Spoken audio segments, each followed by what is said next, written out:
Welcome to the Blackburn End Podcast. It's a different week, and as is the case with football, it is like we are reviewing a completely different team once again, but it does give us something to talk about. So let's get into these headlines. The Rovers travel to Wales, and it's the Swans who fly high as we fall 3-0 to Swansea. Pears is under the microscope once again. The manager's shortlist is getting thinner as rumours are that we are getting closer to an appointment, hopefully by this weekend, because it is from one bird to another as Rovers hopefully put in a better performance against some Canaries as we face Norwich. Mark, it's a bit up and down being a Rovers fan. How are you feeling? I'm able to take the positives of what's happened in the last week. I think the fan base would have been split had we gone into this week and we'd won another game between whether we should appoint a new manager or not. And I think actually now we're all very much in the camp of let's get a new man in and let's have one final push. So I think it's united us a little bit. Let's look at it positively, Mike. Why not? Yeah, I think, let's get into the Swansea game first. We'll play our audio reaction. This was obviously straight after we'd watched the games. Let's listen to that first. I think that might well have been the worst performance of the season. Certainly that I can remember. It was pretty bad, pretty much like the Coventry game.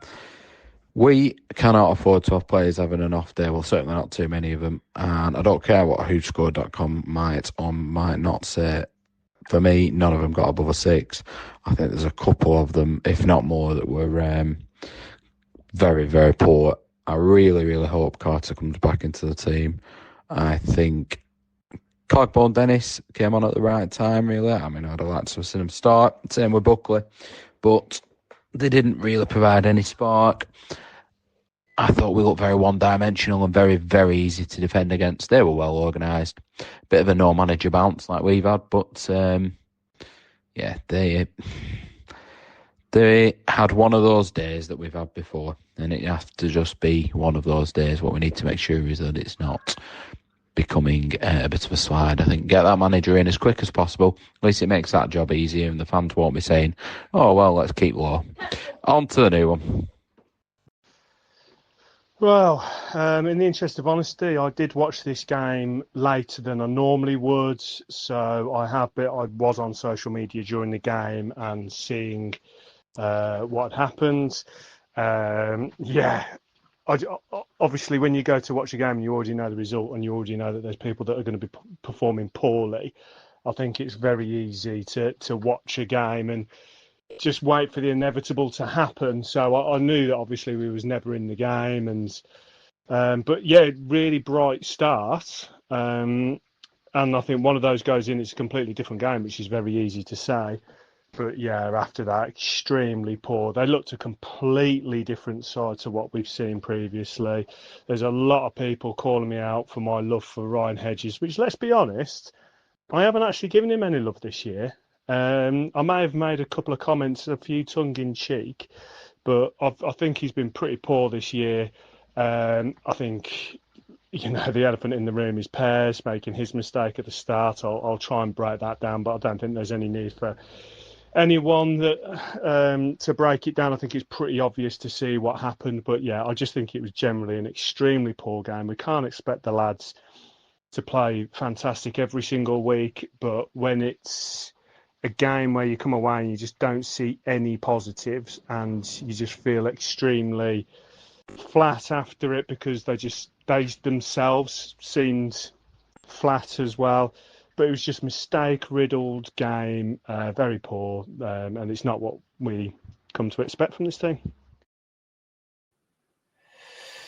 Yeah, so like I said, in the interest of honesty, I did watch the game a little bit later. I don't really like doing that because it was my mum's birthday, basically. So we was out, was having a nice meal, and my phone's buzzing away. And it was me being tagged in Hedges' shit comments and stuff like that, which was brilliant. I also had a lot of people telling me I was right with my instincts with Dolan, Gay, and Pears, and then it was just a weird one. What was your mentions like during the game? a lot of when are we getting the new manager in, who's the manager going to be? It switched quite quickly to that, really. I think, as I'd said in my reaction, I felt that we know, and we've talked quite a lot this season, that we are a team that's very much where we are because of us as a team rather than individuals. And that means that we have to play to a plan, and we have to play with pretty much everybody 8, 9 out of 10. The lowest can be a 7. And for me, there was far too many people that were a 7 at best. And that's being generous. I think we had some 6s and some 5s if you were going to rank them. I think, people had a pop at Hedges, but I felt a bit sorry for him. I thought he worked okay. He did what he can do tactically sometimes, but he's completely ineffective going forward. It's very rare that Hedges does anything of any note going forward.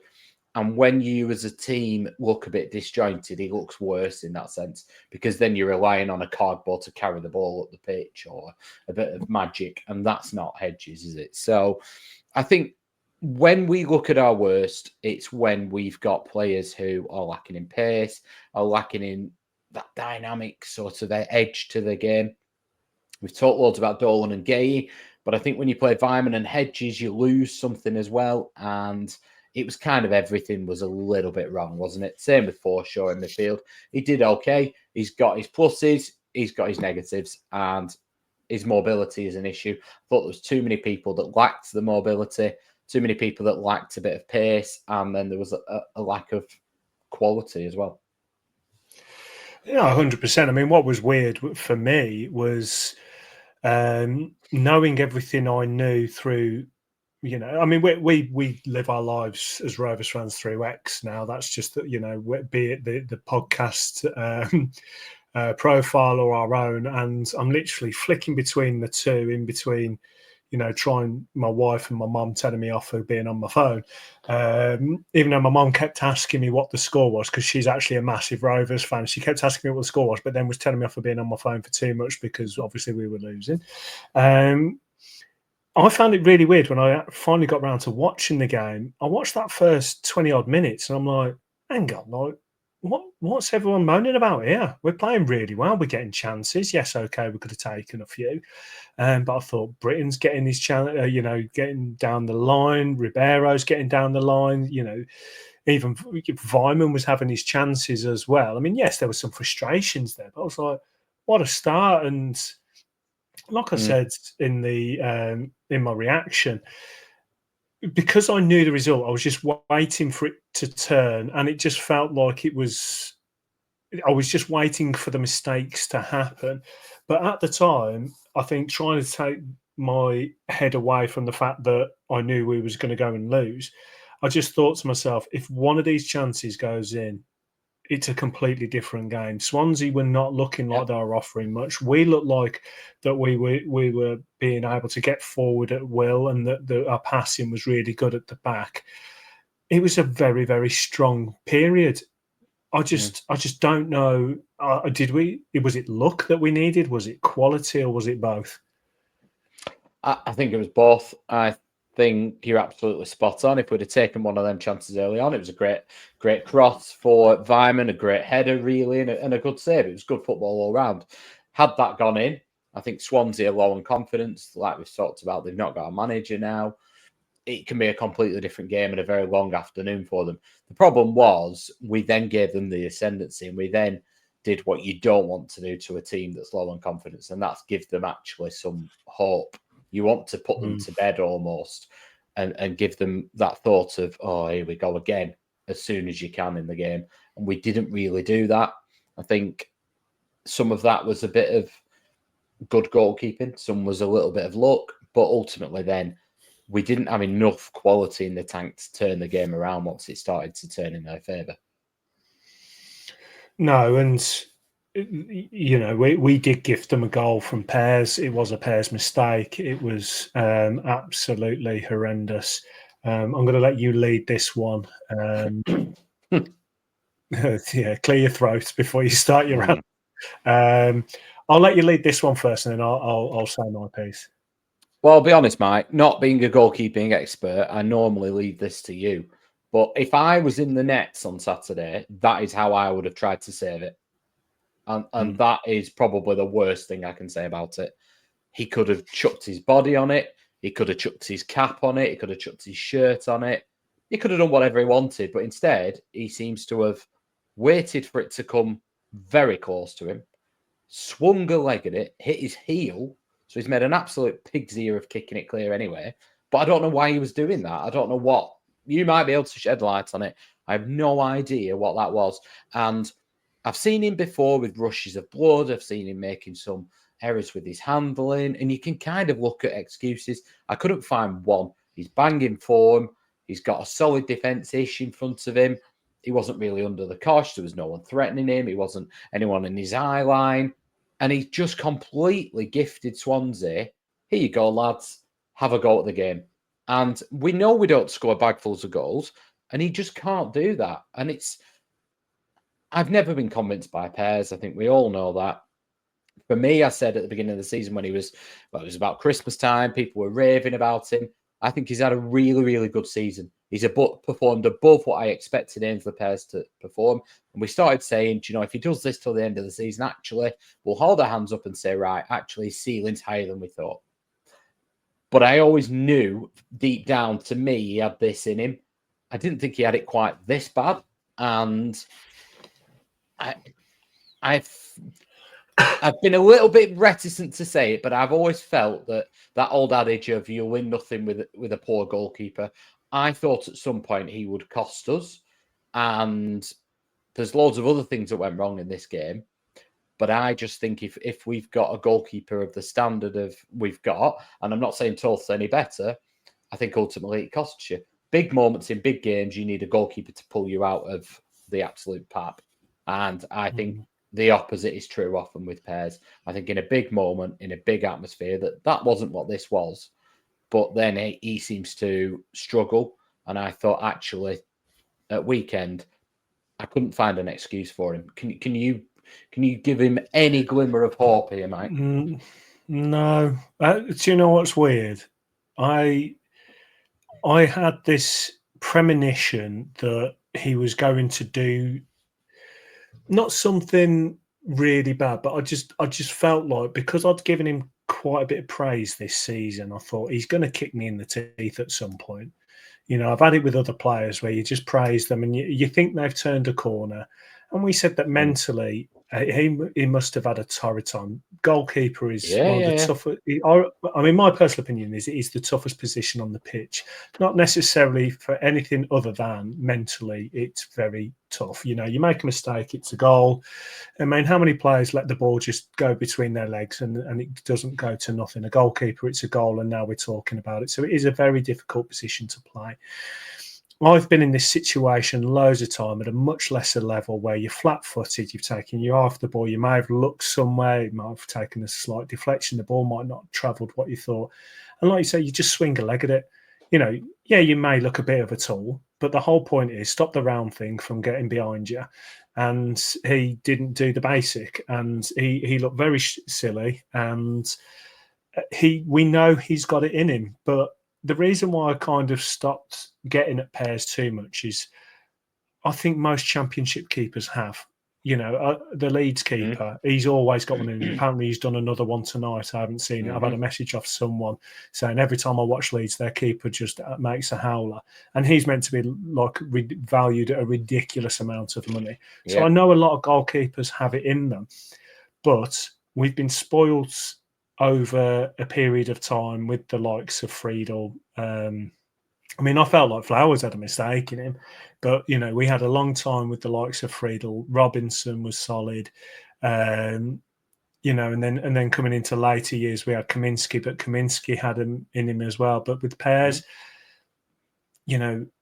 you could argue and say he made 3 mistakes in this game. This one, the second goal, which I'll break down in a minute, and then just kicking the ball, which is the 3rd time in 3 weeks, in 3 games. I think he's just kicked the ball straight to them. For me, it's the basics he's not doing. The solid stuff. Yeah, this is the issue. Is you've got the basics of football. that ball's coming extremely slow to him in footballing terms. He can just swipe a leg away and just reset himself, just smile, put a little wry smile like, oh, I've made a bit of an error there. But I don't know. I don't know. It is a mistake. It hasn't actually gone down as an error as him on WeScored.com. So, and I like to use these as their stats, and it shows how many errors they've had. But yeah, it was a mistake. I haven't seen all the angles, but it looked like it was a pretty simple one just to kick away. I just think he was flat-footed, and I just think that he took his eye off the ball. I think, talking about the angles, the one that the cameras mainly got isn't the worst. It actually looks like the ball's going faster. There's one from behind the goal or in front, and it makes the mistake look even worse. It shows you how slow the ball is, how it's not really changed direction. But I've been reluctant to say this the last few weeks, but I think you said there was 3 in the last 3 weeks he's given. I think they're slowly creeping back in with him when he'd had a period where he wasn't doing them.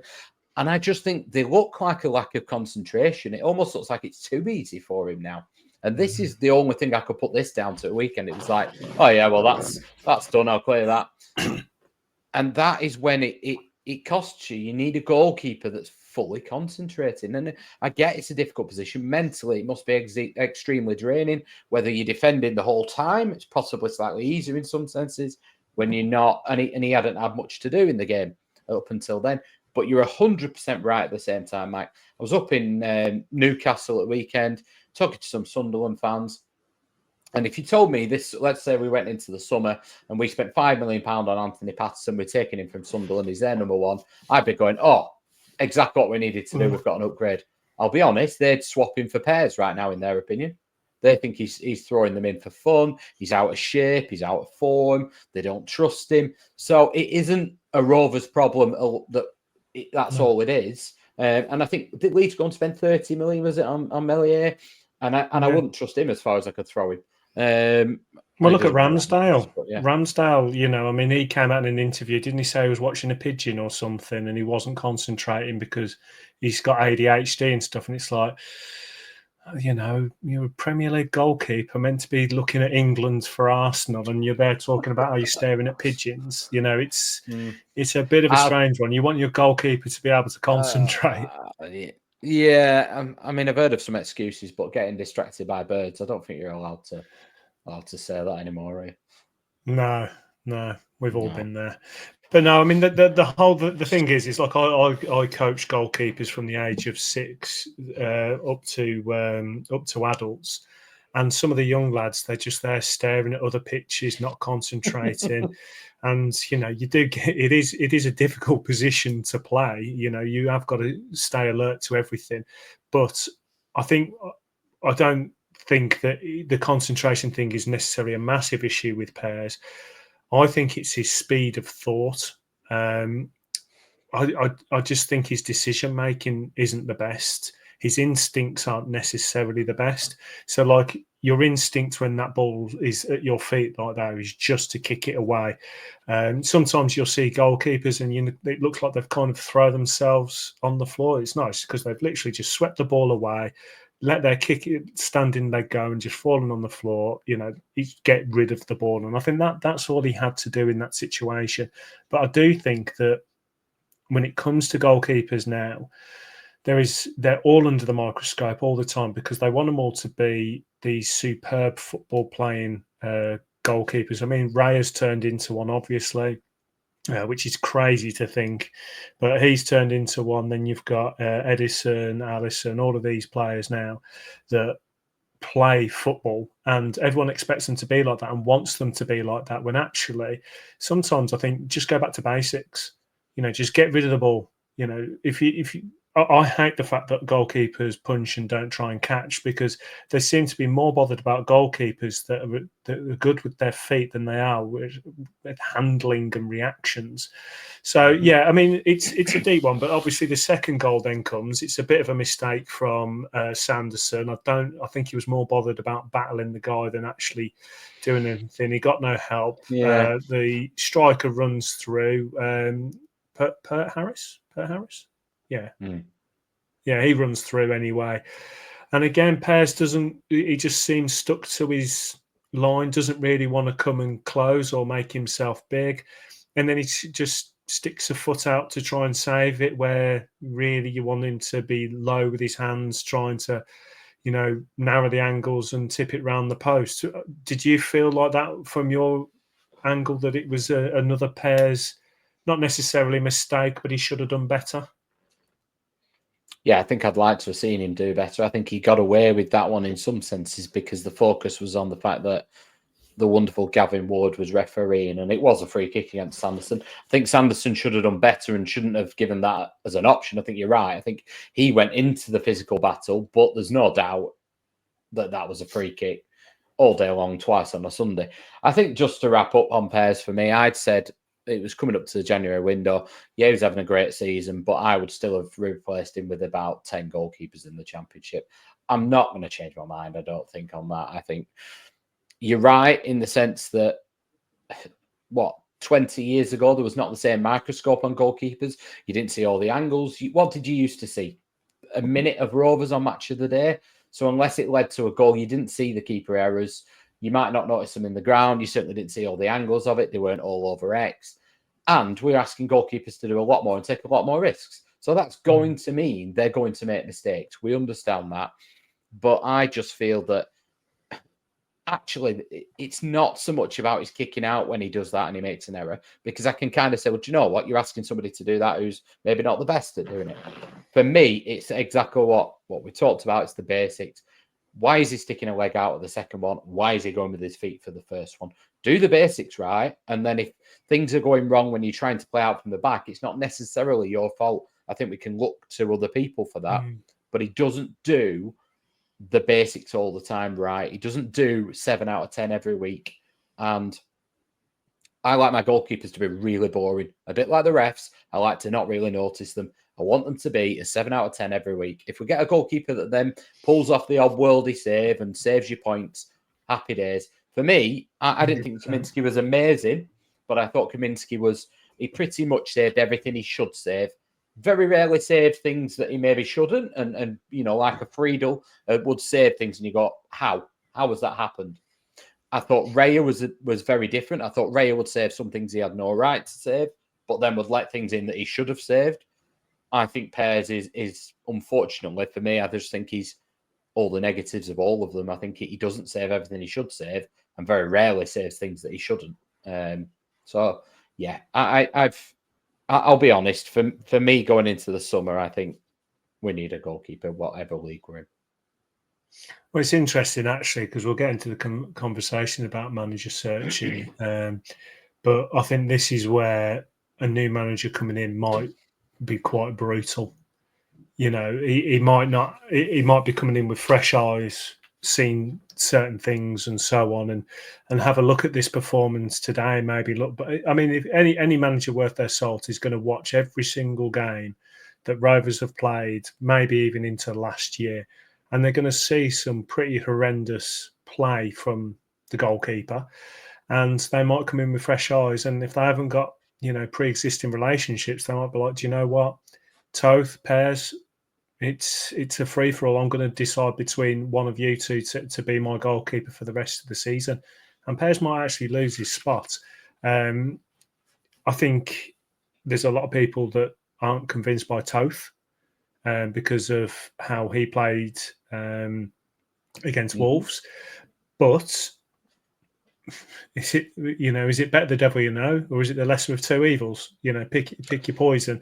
There's 3 signs for you there in a row.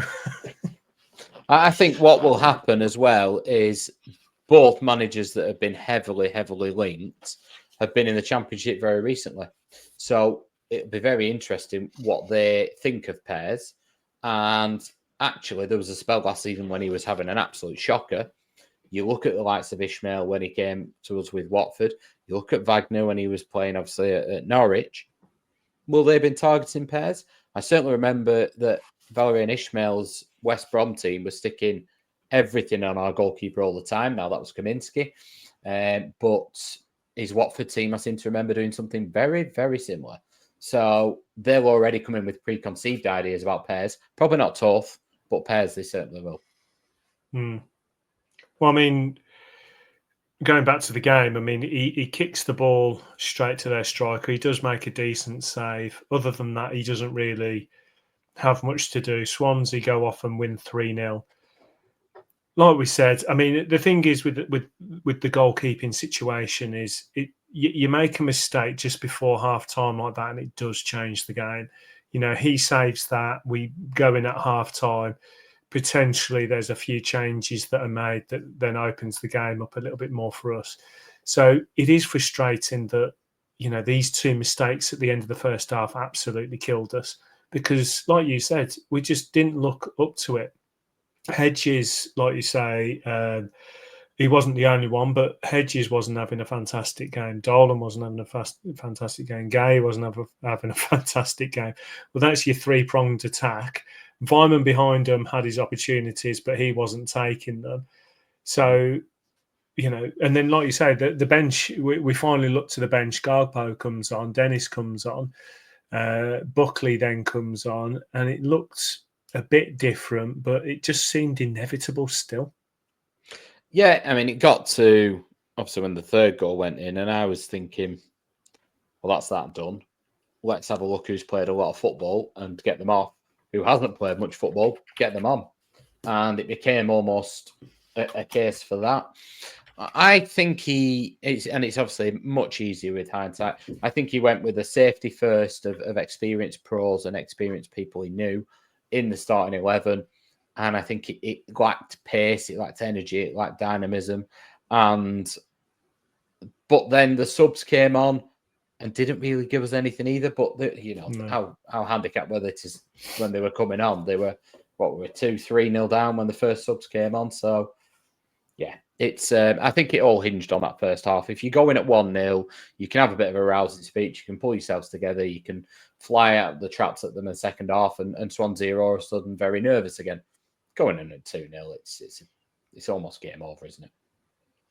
Yeah, when you've got the strike, the striking sensation that is Gay, you know, you do hope that we're going to be putting some crosses into him to go and fight, but that didn't seem to be happening, which then wasn't great for him. We just seem to move away. But like I said at the top of the show, I'm not the kind of fan that expects us to play superb every single game. I'm not unrealistic. I know you're not. At the end of the day, if we played superb every single game, we'd be top of the league. And, you know, you're going to have games like this. It's just frustrating when it happens. And we're here to try and break it down and pick the peanuts out of poo and try and figure out what's good. And I genuinely didn't come away from anything that was positive from that game. It was one just to forget about. I'm not sure I enjoyed watching it knowing that we was losing 3-0. I'm not sure I'm going to do that again. I think next time I miss a game, I might just ask you just to review it on your own. But what was interesting is WhoScored.com had Ribeiro as a 7.5 out of 10, whereas everyone else was in the 5s with the odd ones in the 6s. What do you think stood Ribeiro out over everyone else to be our best player? He was probably, to be fair, I think that's a bit harsh on Britain because I think he did very similar things, but he was one of the few that was trying to make progressive passes. He was doing all the basics right as usual, but he was looking to hit the ball into feet to Vyman. He was looking to play the ball to Dolan's feet and try and get him on the half turn. I think Ribeiro is looking a very, very good signing.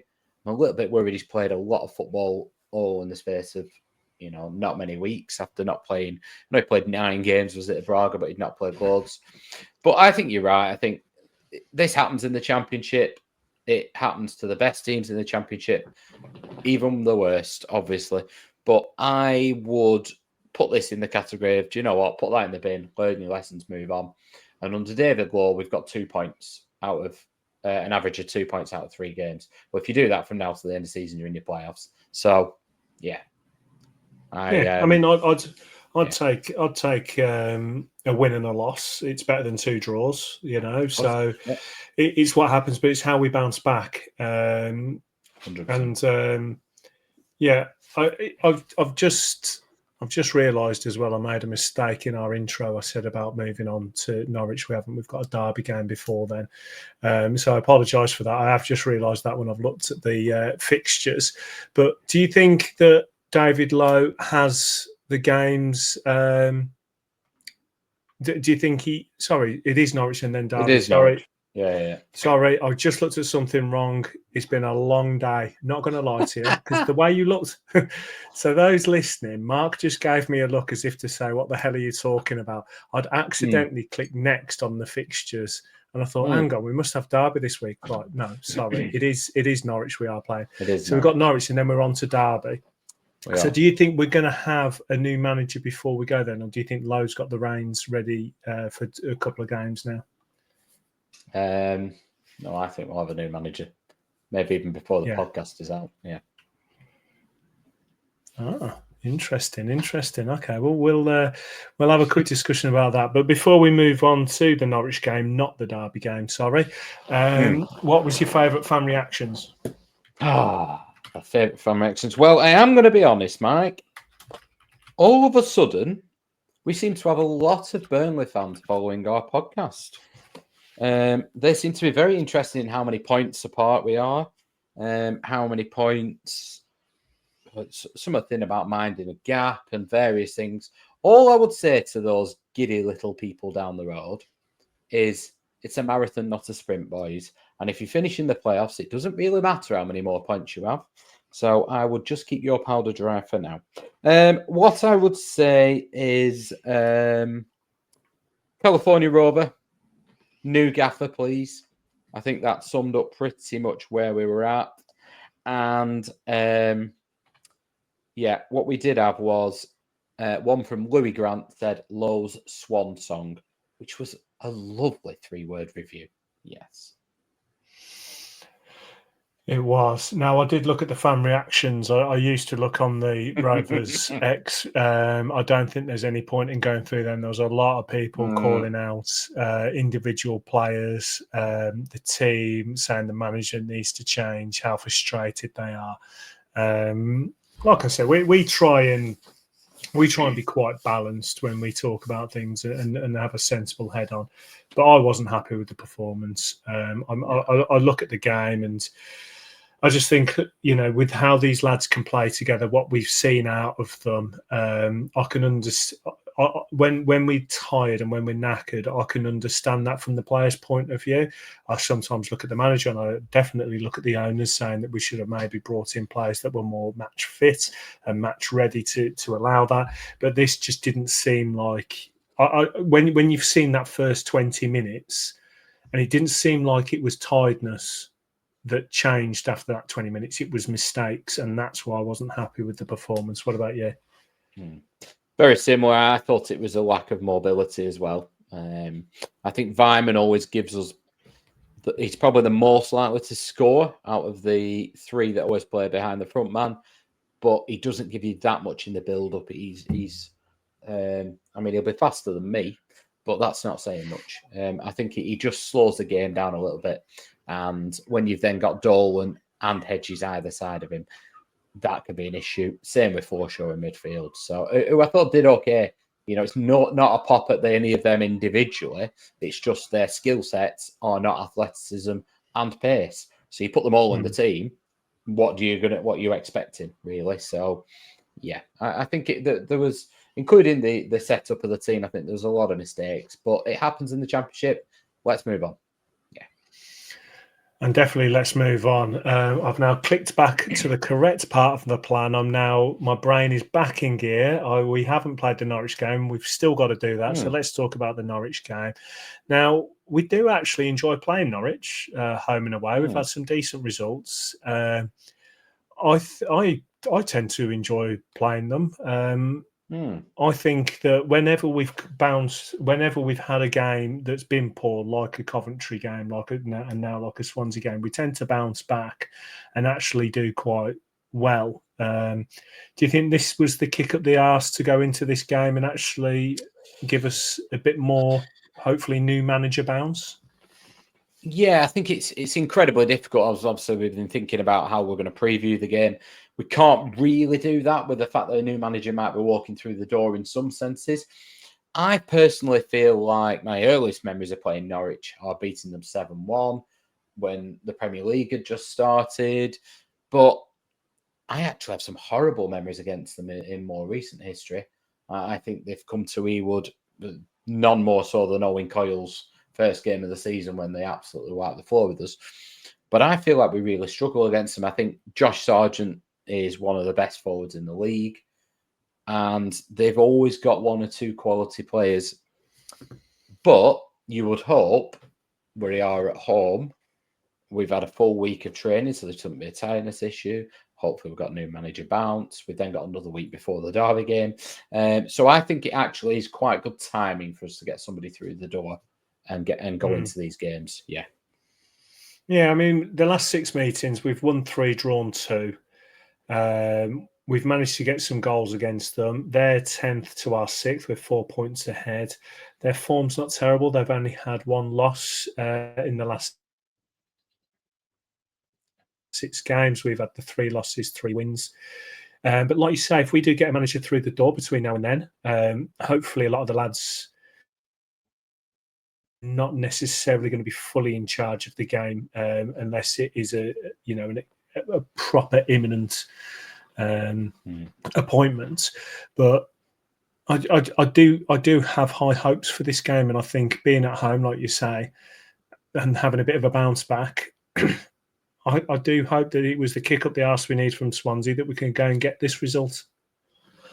Yeah, I mean, I'm just looking at them now. I mean, away from home, we seem to play really well at Norwich, but at home we've lost 5 out of the last 6. So we drew last season, and then in April 2023 we lost 2-0.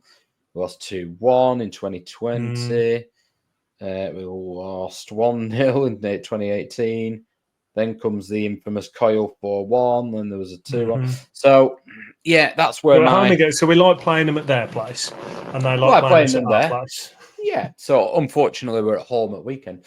But I think, we would be going into the game, wouldn't we, going, oh my God, they're going to have a new manager. Here we go. I mean, we managed to go to Swansea and they didn't have a new manager, but they just sacked the other one and they got a bounce. So you would hope we're going to get a new manager bounce coming in. Yeah, they're a good team. I think if I'm being perfectly honest and realistic, I think I would take a draw. But, we've got to start averaging around 2 a game, haven't we now? So you've got to take the wins where you can. If we want to be serious, and the lads really do, I do think that they do have it in them to get some results against these teams. I think it's quite an important game for a lot of their careers. I think if there is a new manager in them stands or on the sideline, I think a lot of them have really got to find another gear. And like we said, they've been playing above their station, a lot of these lads. I didn't expect some of these players to be playing like they're playing. Some of them are surprising. Some of them, they're playing to their potential. But the likes of, Dolan, who still wants a contract, I'm guessing at Rovers, he needs to start fighting for that and for the new manager to take him seriously. We don't know who's going to be available. So, yeah, it is a hard one, but I think it's a really, really important game for a lot of people. Yeah, and we've obviously got Hayden Carter's back on the bench at weekend. Ohashi's playing tonight in the under-21s. You've got Dennis has had another half an hour. Cardboard's had another half an hour. People are starting slowly but surely to come back into the mix as well, and Tronstad's back in training. So if people like John Buckley or Adam Forshaw see themselves as starters, they've got to put in a real good performance. Pressure is now on to keep your place. So I actually think there's lots of positives as we move forward. I think we're in a really good place. We're obviously still in the playoffs. There's a reason you have a 4-point buffer. That's so you can mess up and still stay in the playoffs. We've just got to make sure that we now get that buffer back. Yeah, exactly. And I'm looking forward to this game. It's nice not to have a midweek game because I feel like it is going to give them more of an opportunity to plan, prepare, get everyone ready. And like you've said, Lowe is definitely someone that does that. So he'll definitely get them prepared. And whoever's taking charge, I think will have a good set of lads ready to fight. But one person that isn't going to be there, obviously, decided not long after we recorded from the podcast to be released from Blackburn. That was Arnold Sigurdsson. Siggy left. It was apparently mutual agreement to release him. He's gone on and signed for Malmo. This raised quite a lot of chatter around social media, mainly about the fact that we've signed the likes of Woodrow, that isn't necessarily ready. Why didn't we keep Sigurdsson? Why have we signed Woodrow? Was it the fact that Eustace fell out with him? Was it the fact that the club was getting annoyed with him? Was it a contract situation? So let's start with, before we get into that, what do you think of his time with Rovers? Disappointing. I think he's got a lot of ability. I still think when we were looking at the squad, he was one of the potential difference makers, if you like. You look at the goals at QPR, look at the goal at Ipswich. Not many of our players can score these goals, even with the additions of Dennis. But ultimately, he was not available often enough. And when he was, he didn't do it that often. He's got a goal ratio of about 1 in 4, but he wasn't available anywhere near often enough. And I think a big turning point for Arne Sigurdsson was Preston away last year. So we went, obviously, Fleck played and went off after 13 minutes, was it? And there was a point where we went 2-0 up, if you remember. And then Preston started to come on strong. We surrendered our lead a little bit. And there was a point on about the halfway line where a Preston player knocked the ball past Sigurdsson and didn't even have to sprint to get past him. And the rest of the team were giving everything and more. And it just felt like he wasn't. And from that point onwards, he featured less and less and less for one reason or another. And I think if you look at Eustace's teams, all the things that we talked about, the positives that he brought, it was all around skill and hard work. On the days where it wasn't quite working, the skill wasn't there, but the hard work always was. And I think that was ultimately Sigurdsson's downfall. I think whether he felt he worked hard enough to be fit, whether he felt he worked hard enough to get in the team, only he can answer that when he looks in the mirror at night. But the facts remain, he scored, 1 in 4. He should have been the big marquee signing when he came in. He didn't do enough and he wasn't fit enough. Ability, not much question. Consistency and performance, not good enough. And like they say, it's determination, over talent. Will over talent, they say? You've got to have that determination. You've got to have that grit inside you, especially in the EFL. You're playing twice a week, sometimes 3 times.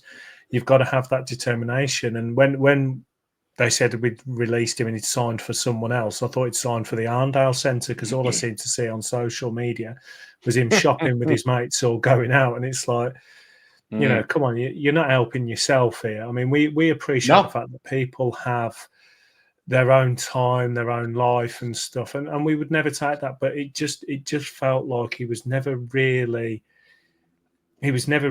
putting it in to get back, in contention. I mean, when Dad got injured, it was constant stuff on social media. I'm rehabbing, I'm doing this, I'm doing that.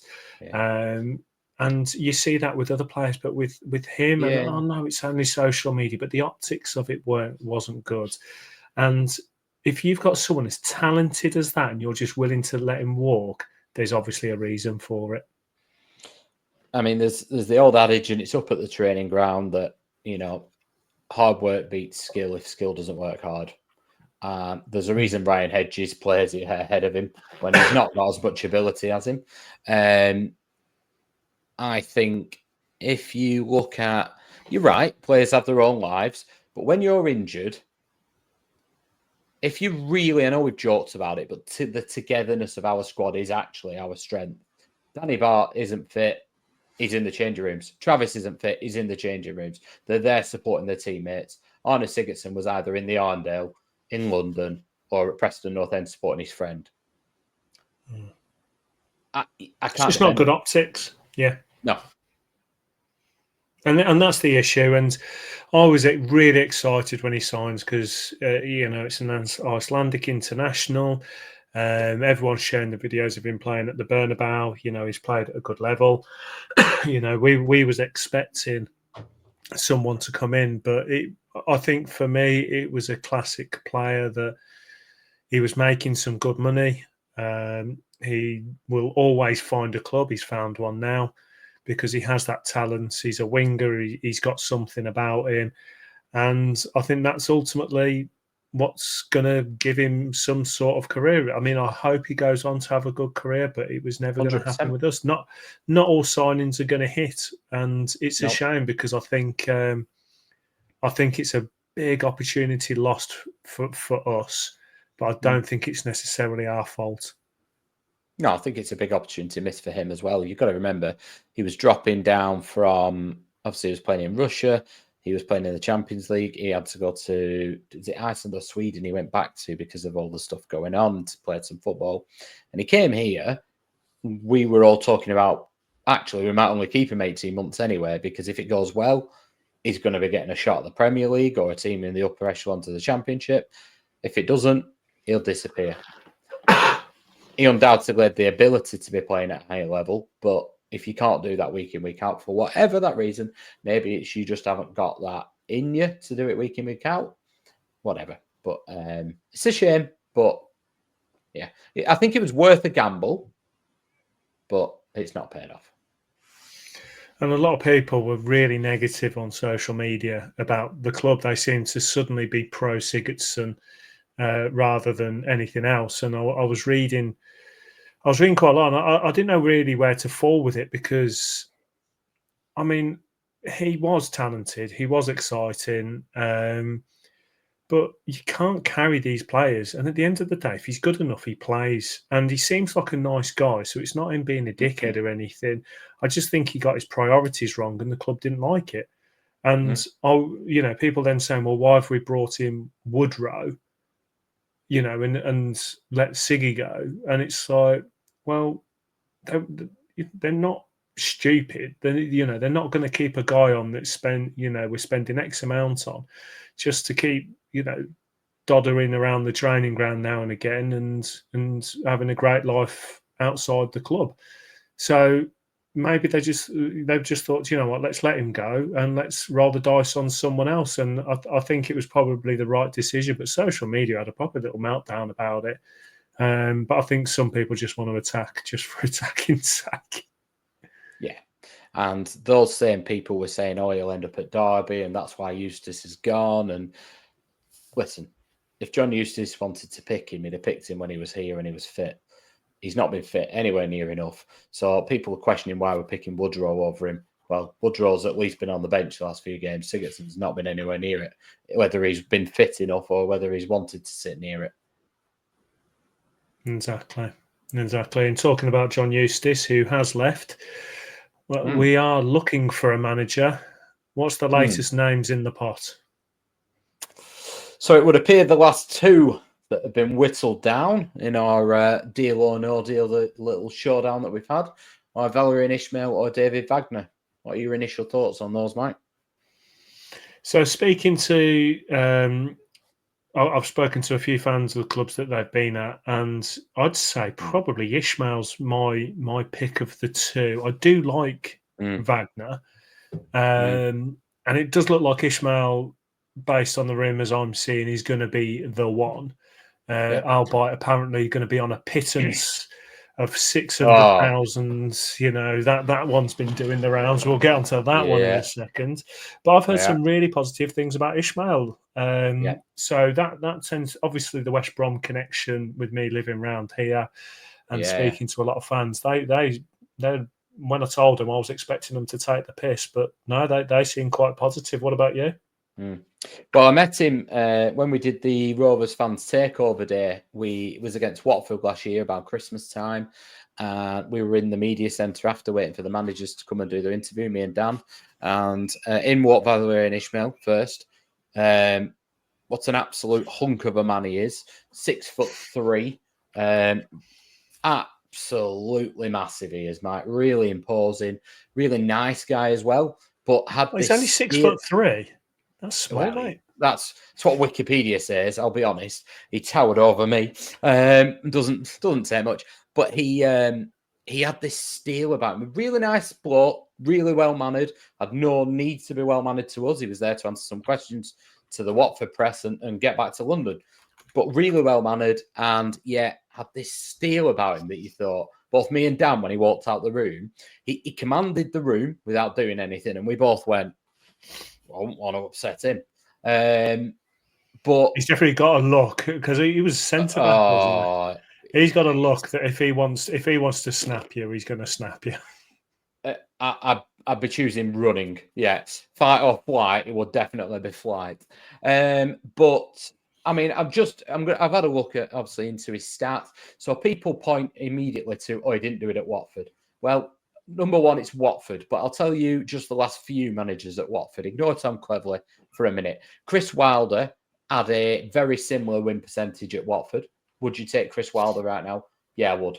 Slaven Bilic did okay at Watford. Rob Edwards, for all his faults, took Luton up, had a appalling record at Watford, very similar to Ismael and Wilder.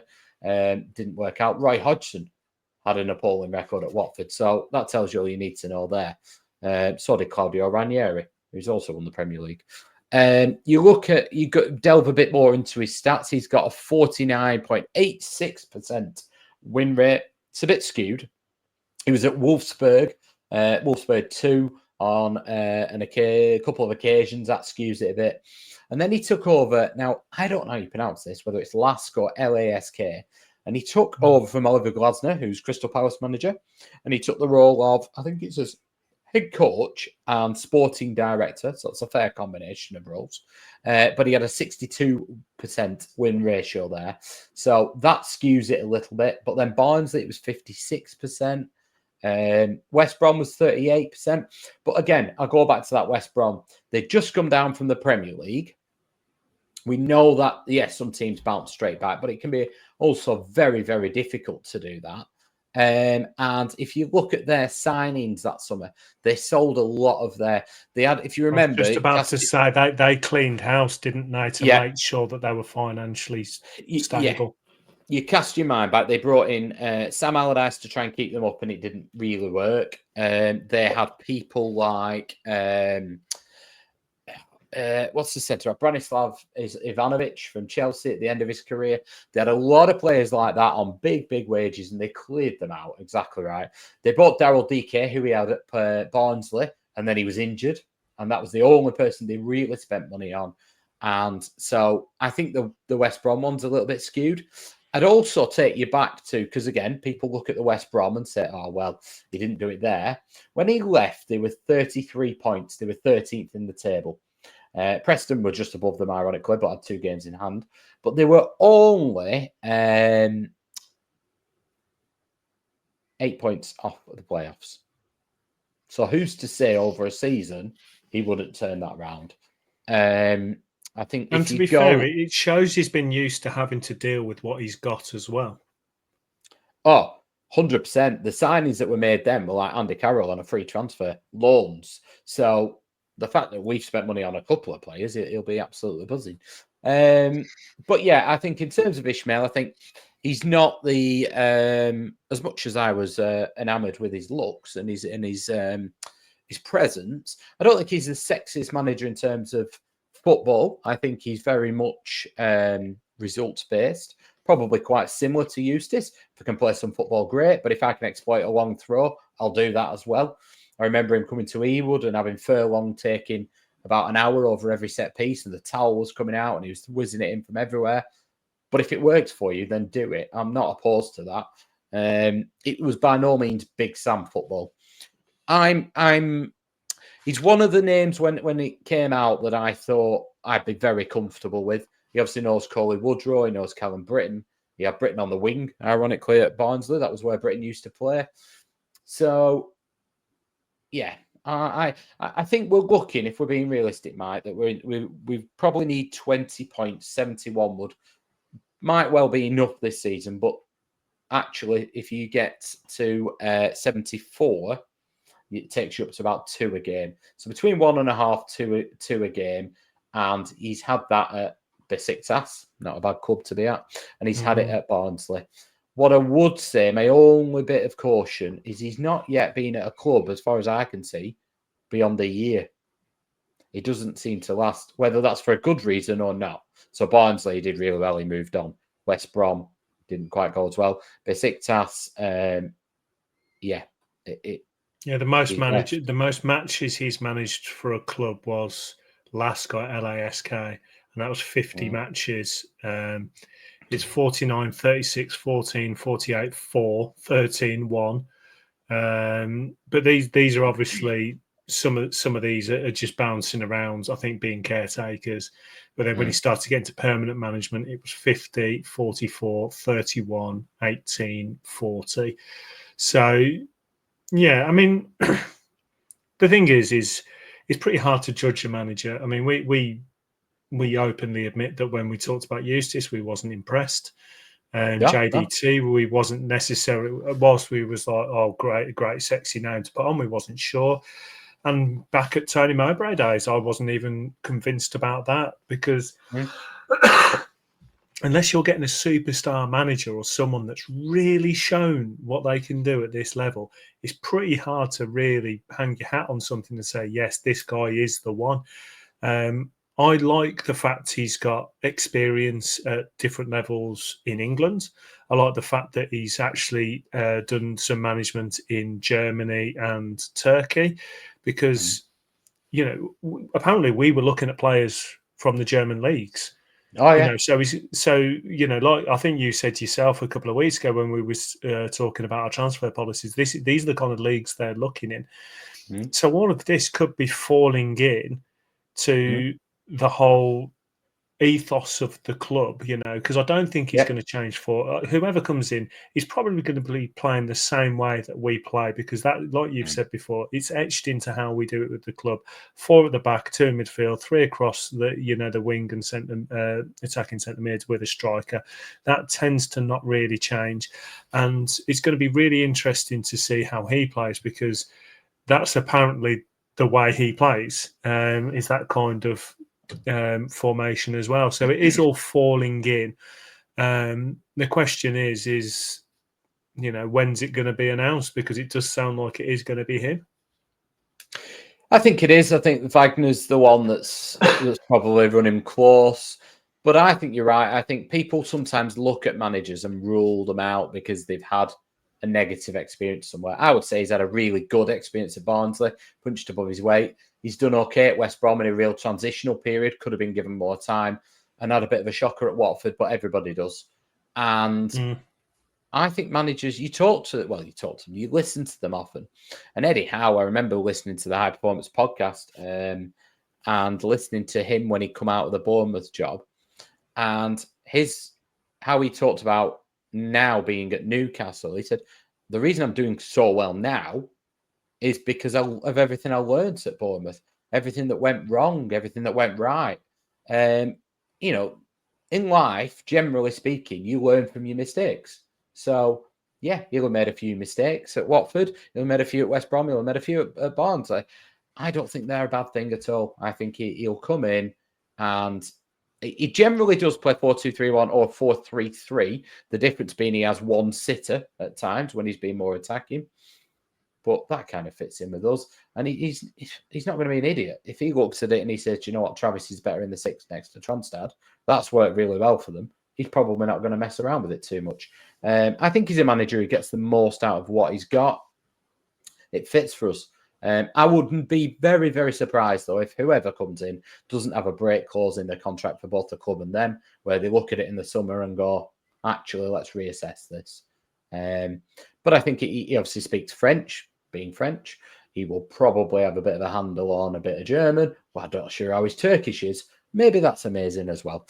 But yeah, you're right. When some of these players are coming in from abroad, it doesn't hurt, does it, to be able to speak a couple of other languages as well? So, No, exactly. And the ladies are going to love that French accent that he's going to bring with all that sexiness.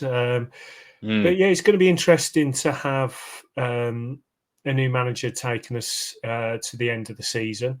I think he's got a great set of lads to pick from. I think the training ground is fantastic, as much as Troy Deeney seems to believe it's not. I think he's got a lot going for him now. We've got a full squad of players to pick from. It's going to be a very, very interesting time, and I just hope that the next appointment works, because it'll be fantastic not to have, a New Year lull where we can actually have the new manager bounce, where we didn't have our normal lull, and then maybe finish a little bit stronger than normal. So that's my theory anyway. 100%. I just hope he's going to be all right on 11.5 grand a week. I mean, he might. Maybe we should sort of go fund me. Well, when that was coming out and everyone was getting angry, I started doing my research, and I was like, I don't really know what people are getting angry about. Well, I'll tell you what they're getting angry about, Mike, is Alan Nixon loves a headline. And when you are struggling for a manager, Alan Nixon, it doesn't take much to skew the markets. If I went and stuck 100 quid on David Wagner now, he'd probably become favourite ahead of him. Alan Nixon's notorious for plucking names out, particularly in a managerial race, and then the betting odds tumbling on them. Now, maybe, who knows, maybe he then likes to lay against those on Betfair. I don't know. Maybe that's what he does. But he certainly likes to make a headline. And you tell me what's the better headline. Rovers want to pay a pittance to their manager, and that's putting off some top names, or Steve Cooper and Gary O'Neill are on Premier League wages and they want too much money for Rovers. Well, yeah, there's no story in that, is there? So everything he said didn't really surprise me. He's just phrased it in a way that's typical Red Top and has got some headlines. And those people that want to have a pop at Blackburn Rovers will have a pop at Blackburn Rovers because of it. Well, there was quite a few people, piping back saying, well, it's not like we've got it's still going to be on most of the first team players and stuff like that. We're just not a club that's chucking money at wages anymore. That's why Dolan's not got his new contract. That's probably why others haven't. I think there's a little bit of sensible financial things going on, and the management's going to be part of that as well. They're part of that wage bill that we're obviously trying to sort out. I think it's a very interesting time, and if we can get him on whatever wage comes in, I think it'd be great. But I wasn't willing to start popping saying, about this wage, because it seemed like, I mean, whether it's true or not is the other thing. Well, exactly. The only thing I ever have a pop at the club about is when I've got hard facts in front of me, like, the fact that we hadn't signed all these players, we'd made so much money on players without buying ones. I'm willing to have a pop at that. But when it comes to wages, I think that is just the rumour mill going mad. And to be fair, it's not a bad wage still, even for a manager.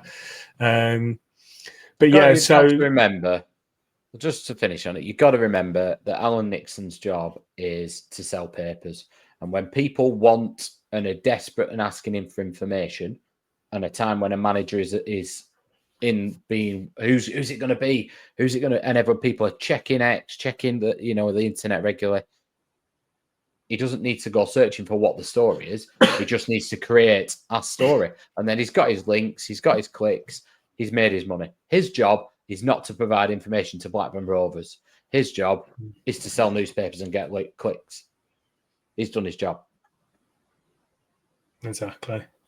Well, that's what he wants to do, and we said we'd never do it with our channel, with what we do. We're not interested in necessarily going deep into the rumours. We will address them, but we won't create them. I do think Ismael is going to be announced pretty soon, but I don't know that. I'm not sure if you know that and can't say anything, so I'm not going to ask you. Well done. But Duncan Slater had asked in the mailbag, do you think he will be the Rovers manager and what he will offer the club? Well, hopefully we've mentioned that. And yes, I do think he will be, but Mark's got no comment he would like to make at this time. I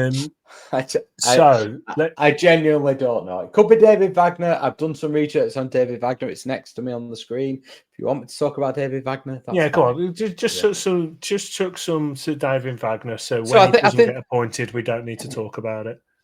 Yeah, I think the flip side of David Wagner, he took Huddersfield up. He's obviously born out of being Jurgen Klopp's assistant when it was really in favour to go gegenpress and go, yeah, that's the way to go. It was very, very popular, wasn't it? He took Huddersfield up. He kept them up. He then went to Schalke and didn't do as well. Went to Young Boys, didn't do as well. We'll avoid the obvious jokes. And then went to Norwich and had a mixed bag.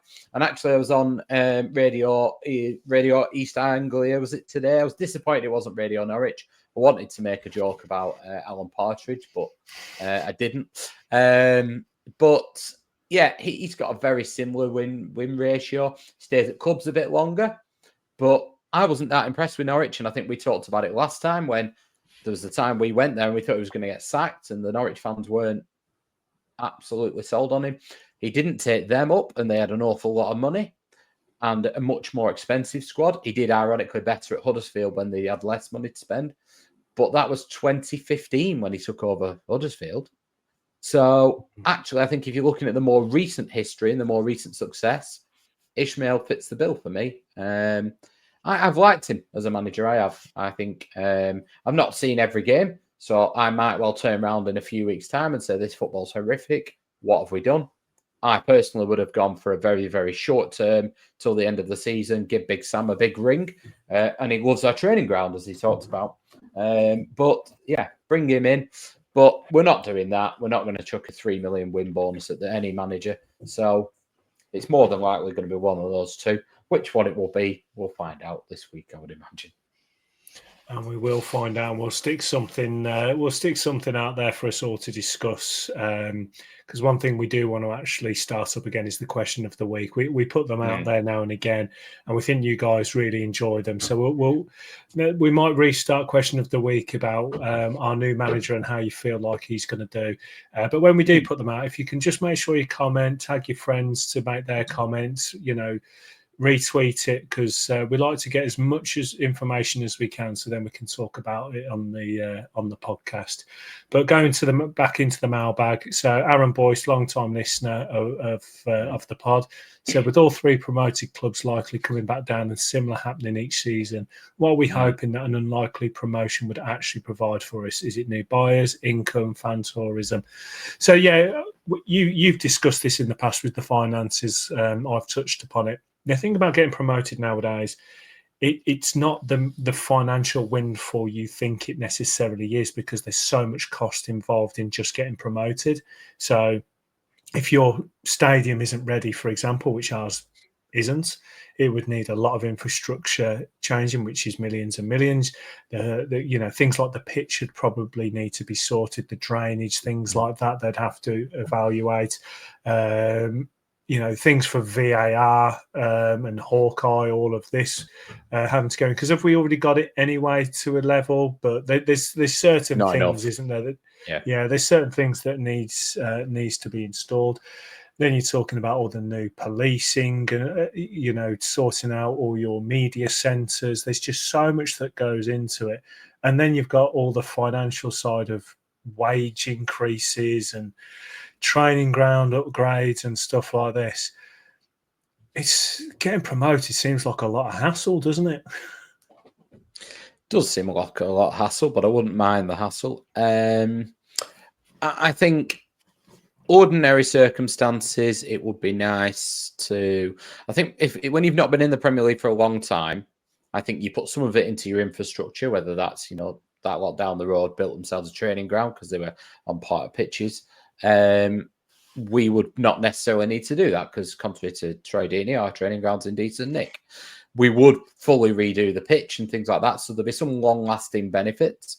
there'd be some things you have to do. So yeah, VAR things would need an upgrade. But what you would hope would happen would be that we would not go absolutely boom or bust, but we would buy the best players that are in the Championship, for example. Or we would buy people like when Luton went up. I know they came back down and they are where they are now. Forget that bit. But they bought like Ogbene, who other Championship teams were going for. Well, like Ipswich this year. Yeah, maybe they're not good enough to be in the Premier League. Maybe Sammy Smodics isn't good enough to be in the Premier League for Ipswich. But they've gone and picked him up. But when they come back down, they should then almost have secured their place as, well, we should finish in the top 4 from now on for the next 3 years till our parachute payments run down. But if you do that responsibly, it shouldn't really matter too much about your parachute payments. It should establish you with one of them. And I think realistically, the gap's so big now, what you're kind of hoping for is, not hoping for, but realistically, you'll go up, not waste it, make your squad better, keep the majority of it together, and then go back up and you'll have a better chance of staying there second time. But who knows? I think with us, there'll be a lot of supporters hoping that Venky's took a lot of money that they are, not that they're wanting back necessarily, but they're owed and then cleared off. But that then opens the floodgates to who comes in.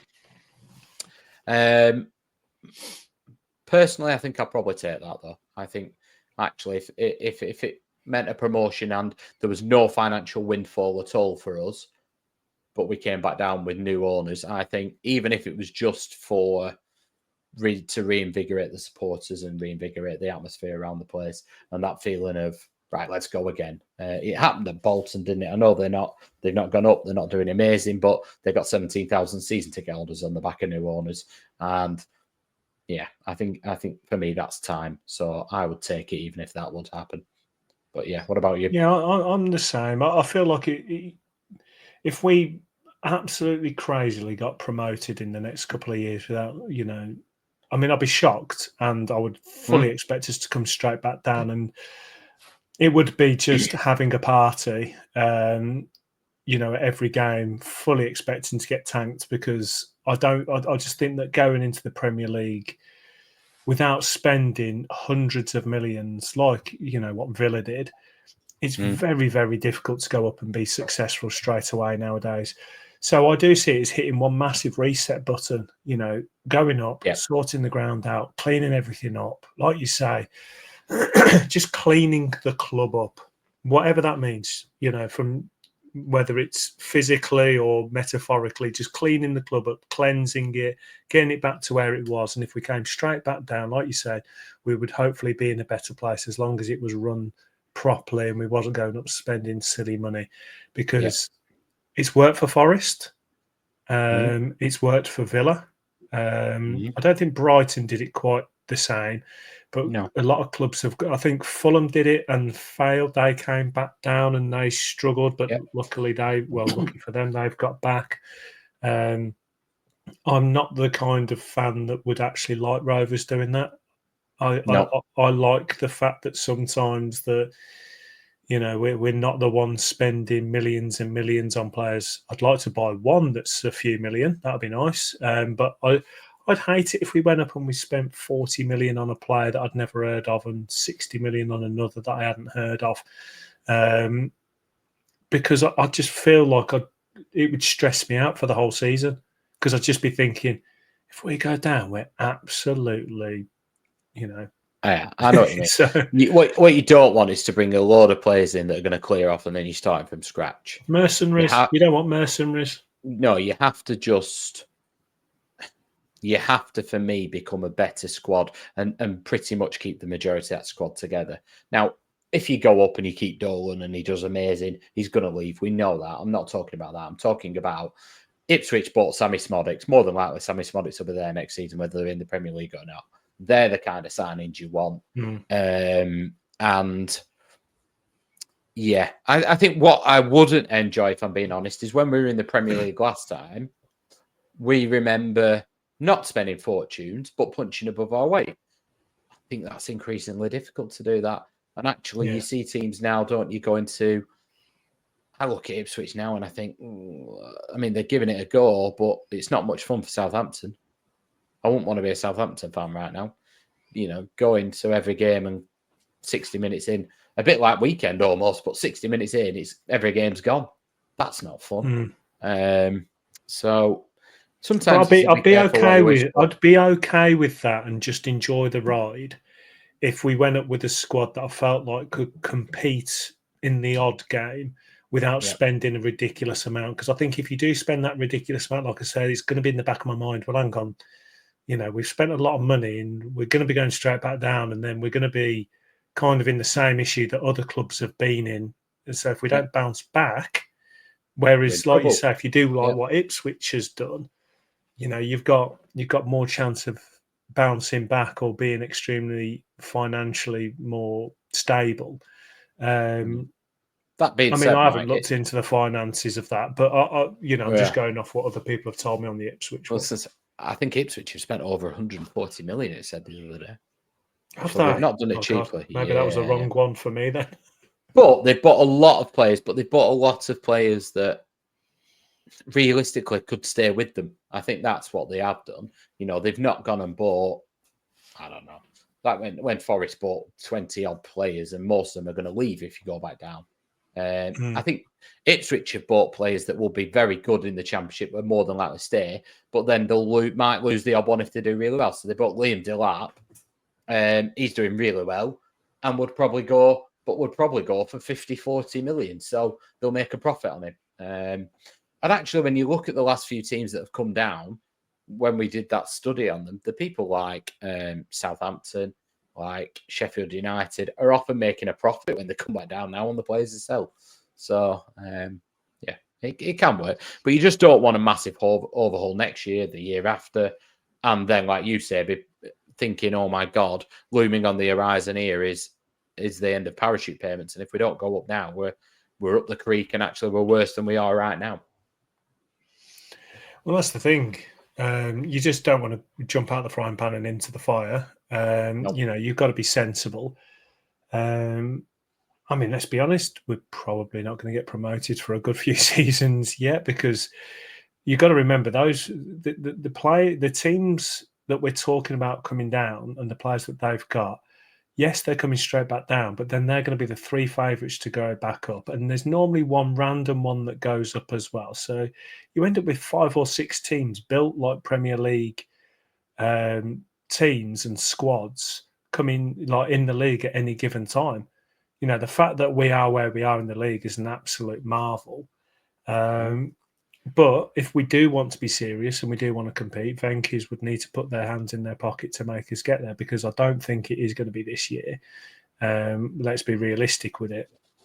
But I just want us to be sniffing around, because if you're sniffing around those playoffs come the end of the season, then you might be able to attract some people, and the Venky's might actually start thinking, well, okay, we've sorted this Indian government thing out. Now we can actually send some money, crack on, and give this a good go. But yeah, as far as getting promoted is concerned, it would be brilliant. I don't know why. I just can't even imagine us in the Premier League at the moment. I just can't. Like back when we had Rhodes and that squad then, I actually thought to myself, if we went up, we could actually, grind some results out with this squad. But right now, no, I think it'd be absolutely horrendous if we went up, because I'm not sure the Venkers would still spend money. I think they'd just pocket it and run. Yeah, that's the fear, isn't it? Or even not, even if we just spent a measly 50 million, all you'd hear was, oh, they're doing it on the cheap, they're taking the money, they're doing... For me, I think even it would actually make the situation of them potentially leaving more prominent, because fans are thinking... There is a large section of fans thinking, well, once we go up, they would go. So then if they didn't, then people would be like, right, what's going on now? And I don't think they're going to... I couldn't see them going to spend 100 million. So, yeah. No. But no, thank you for all those questions. We appreciate it. Yeah, it's been a good podcast considering we lost 3-0, because I do feel like that we're going to bounce back against Norwich and go on to the big game against Derby with a new manager.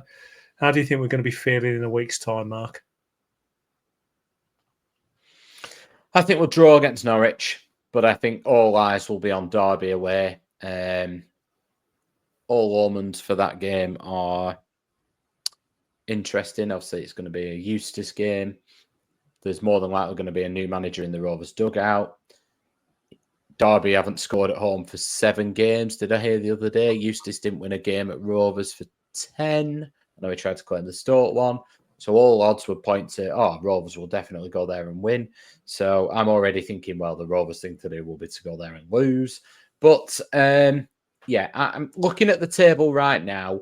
It's concertina up, isn't it? If you go and beat Norwich, you then go 7 points away from them. And that's a big gap with 11 games left.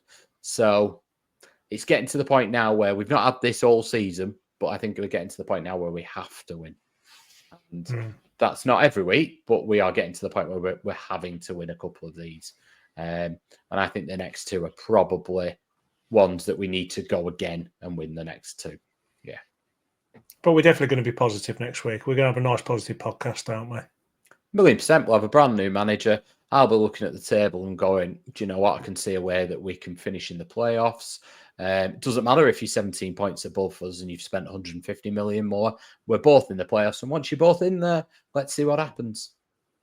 Exactly. Well, Mark, I do appreciate you joining me today once again. And, mate, it's always a pleasure and a privilege.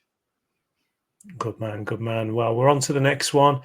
If you have any opinions on anything discussed in today's pod or anything you'd like to discuss going forward, please make sure you do comment on all our X posts or Twitter if you're using old money. And obviously on our YouTube videos, we do read all the comments. So make sure you do like, subscribe while you're there. Share with all your friends, help us expand. Our email address is still theblackburnend@gmail.com.